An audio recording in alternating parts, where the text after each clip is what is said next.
स्वागत है एनवीएफ न्यूज पर। मैं हूं आपके साथ रोहित। 1 अप्रैल 2026 को पश्चिम बंगाल के मालदा की कालियाचक में जो कुछ भी हुआ वो देश को दहला देने वाला था। किस तरीके से 9 जजों को बंधक बना लिया गया जब एसआईआर प्रक्रिया के दौरान वो कालियाचक पहुंचे थे तब। अब ऐसे में सुप्रीम कोर्ट ने इस पूरे मामले में इंटरफेयर किया था और सख्त निर्देश दिए थे। इसी बीच अब एनआईए ने जो रिपोर्ट सुप्रीम कोर्ट को सौंपी है उस रिपोर्ट में क्या कुछ कहा गया है उस पर चर्चा करेंगे। मेरे साथ राजनीतिक समीक्षक प्रियदर्शी रंजन हैं। लेकिन चर्चा की शुरुआत करें उससे पहले कुछ आंकड़े आपको दे देते हैं कि एनआईए ने बताया है कि महिलाओं को आगे करके इस पूरी हिंसा को अंजाम देने का प्लान किया गया था।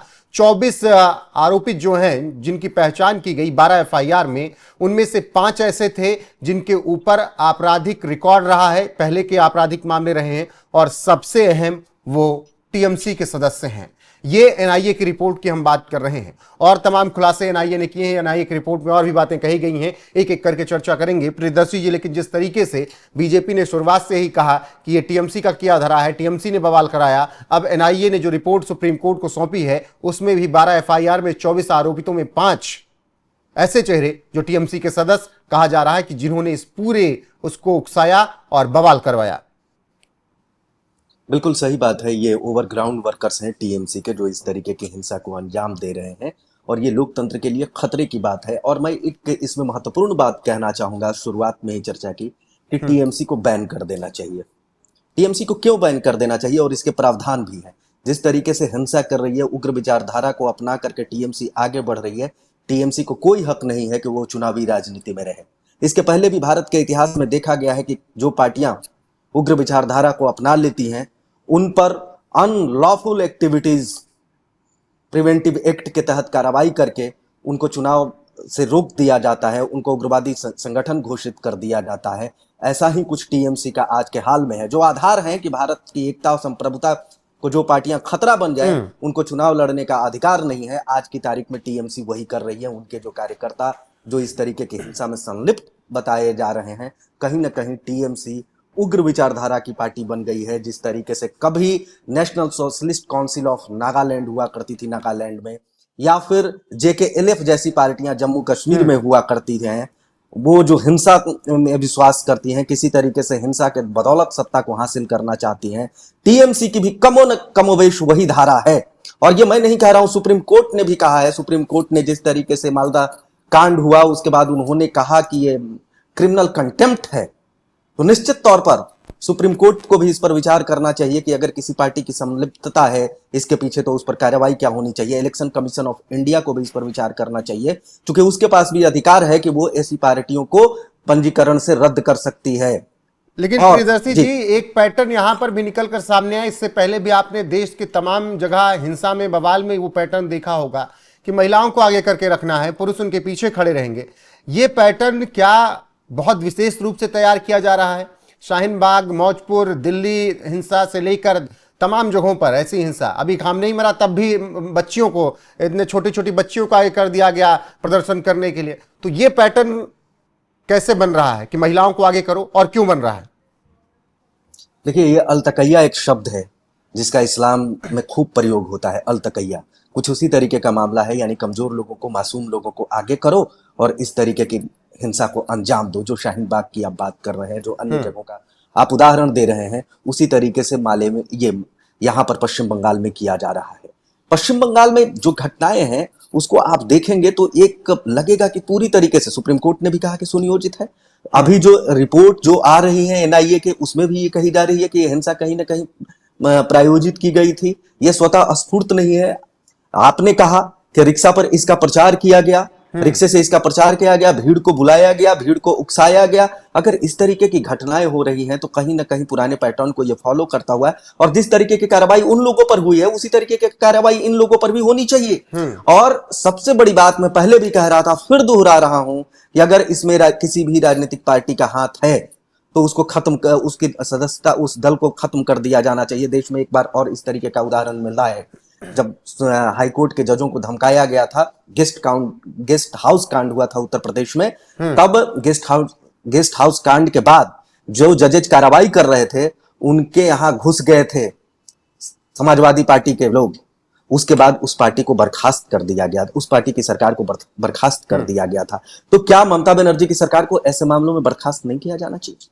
बिल्कुल। और 1500 की भीड़, प्रियदर्शी जी, जो एनआईए की रिपोर्ट कह रही है, मालदा के कालियाचक के सेकंड ब्लॉक मतलब कालियाचक 2 के बीडीओ कार्यालय में करीब 1500 की भीड़ थी।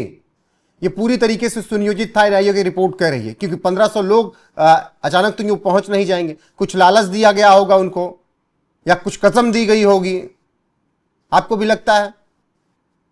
बिल्कुल लगता है। देखिए, ये प्रशासनिक विफलता है, जो आप पहले भी कह रहे थे कि पुलिस की प्रशासनिक क्षेत्र विफलता क्या? एनआईए की रिपोर्ट कह रही है कि इसमें बंगाल पुलिस का पूरा हाथ है, उन पर गंभीर आरोप लगाया है एनआईए की रिपोर्ट में। बिल्कुल गंभीर आरोप, लेकिन चूंकि अब मामला चुनाव आयोग के पास है, चुनाव वहां पर प्रक्रिया चल रही है, तो किसी सरकार को अब बर्खास्त भी नहीं किया जा सकता है। ये स्थिति है, अब तो चुनाव होना है। लेकिन अगर इस तरीके की कार्रवाई अगर होती पहले, तो निश्चित तौर पर एनआईए के इस रिपोर्ट के आधार पर ममता बनर्जी की सरकार को बर्खास्त कर दिया जाता। जिस तरीके की घटनाओं को अंजाम ममता बनर्जी दे रही हैं, कहीं ना कहीं पश्चिम बंगाल की पुलिस पर से विश्वास आम जनता का उठ रहा है, उसी तरीके से जिस तरीके से किसी जमाने में जम्मू कश्मीर की पुलिस पर से लोगों का भरोसा उठ चुका था। जम्मू कश्मीर की पुलिस के कई ऐसे मामले आए थे जो वे अलगाववादियों से मिले हुए होते थे। तो यहां पर भी ये साफ दिख रहा है कि ये जो उग्र प्रदर्शन करने वाले लोग हैं, मैं तो इनको उग्रवादी कहूंगा, ये जो उग्रवादी लोग हैं, इनको कहीं ना कहीं पुलिस बलों का समर्थन प्राप्त था, तभी इस तरीके का वो हिंसक रूप ले रहे थे, हिंसा को अंजाम दे रहे थे। बिहार में भी देखा गया है, बिहार में जब नक्सलवाद चलता था, उग्रवाद चलता था, उग्र विचारधारा के लोग होते थे, तो कहीं ना कहीं उनके पीछे पुलिस वालों का समर्थन हुआ करता था। तो आज की तारीख में भी पश्चिम बंगाल में वही हो रहा है जो कभी बिहार में हुआ, कभी जम्मू कश्मीर में हुआ करता था। तो ऐसी पार्टी को न सरकार में रहने दिया जाना चाहिए, न उसको चुनाव लड़ने दिया जाना चाहिए। कई वाम की जो पार्टियां हैं, उग्र विचारधारा वाली पार्टियां हैं, उनको चुनाव लड़ने से रोका गया है, जिसमें माओवादी पार्टी भी है। ये माओवादियों का ही अपर वर्जन, मैं कह रहा हूं कि आगे का वर्जन है टीएमसी। कैसे चुनाव लड़ रही है? सबसे बड़ा तो सवाल यही है कि ये अब तक चुनाव कैसे लड़ रही है। चुनाव आयोग इस मामले पर संज्ञान ले। प्रियदर्शी जी, क्या टीएमसी ने ये समझ लिया है कि भैया इसी तरीके से हिंसा अगर बवाल करेंगे तो एक तो अपना कोर वोटर मजबूत होगा कि हम देखो आपके लिए लड़ रहे हैं, एसआईआर नहीं होने दे रहे हैं, पहली बात। दूसरी बात, आपने कहा कि पुलिस से भरोसा उठ गया है और तो बस सरकार अभी बर्खास्त नहीं की जा सकती क्योंकि आचार संहिता है। तो क्या टीएमसी ये भी चाह रही है कि बर्खास्त हो जाए सरकार किसी तरीके से, ताकि उसका भी फायदा उन्हें मिल सके, फिर जनता के बीच जाकर कहें देखो कि राष्ट्रपति शासन लगा दिया था इन्होंने, उसका ही फायदा ममता बनर्जी उठाना चाहती हैं या टीएमसी?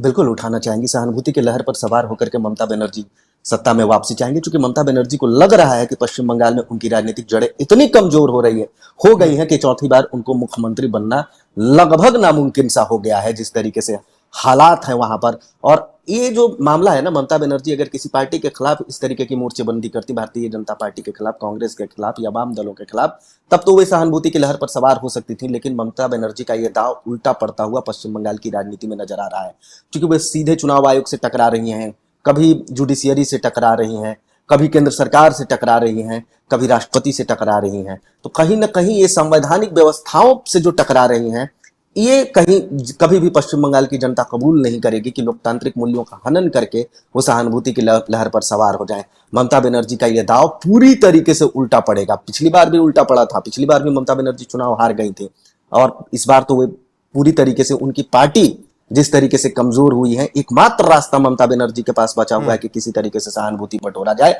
लेकिन वो सहानुभूति भी गेन ममता बनर्जी को नहीं हो रहा है। रोहित भाई, ठीक है।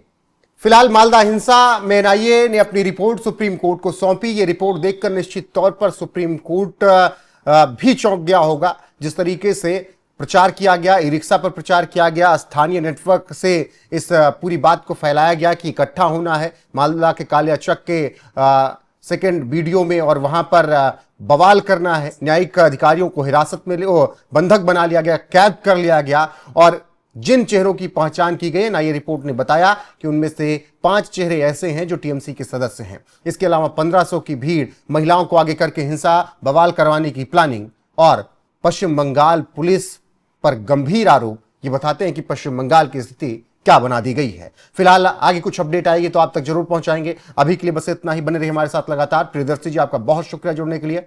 नमस्कार।